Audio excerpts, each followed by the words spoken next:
place. So can you share some stories about how the building and its heritage and history came about? Yeah, absolutely. I mean, like I said at the start, this building is the catalyst of really the Catholic worship in Western Australia, you know. And today it sits within a precinct of Catholic landmarks. But really it wasn't like that. When Sarah Salvado, the Spanish monks who arrived with Bishop Beattie and the Sisters of Mercy arrived in May 1846, this building was very humble. It was a shell, really, with no windows, no doors. It had a roof and 4 walls. The walls were plastered, and so they kind of arrived in the colony going, what have we come to? You know, there's no church here. Couldn't imagine something with no windows. I know, good ventilation.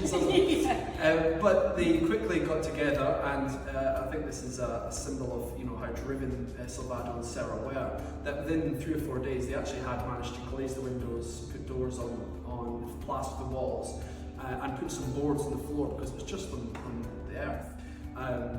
So in that short period of time, they turned the building into more or less what you see today. There was some changes over time. The Sisters of Mercy then later went on to form Mercedes College.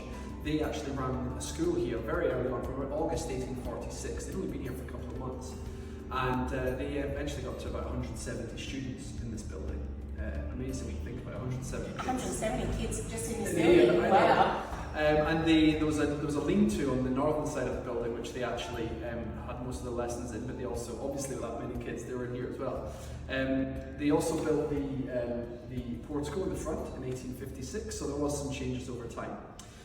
But as the population grew, and there was a wave of Irish immigration and around that period as well, the Catholic faith grew and the diocese grew, and through the efforts of Beattie, Sarah and Salvado, the parish grew such that the cathedral was built.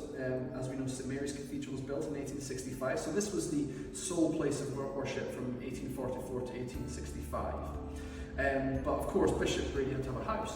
So before they could build him a grand cathedral on the hill, they actually built the Archbishop's Palace as we know today. So as you can see in this wonderful photograph here from 1868, we have the Pro-Cathedral here, this small humble building, which you can see at that time had timber shingles on the roof. But other than that, it's very much as we see it today.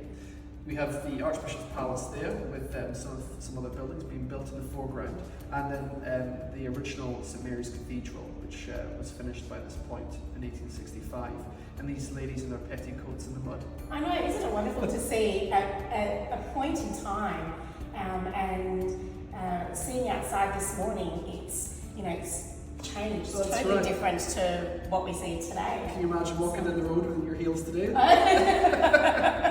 Very sandy.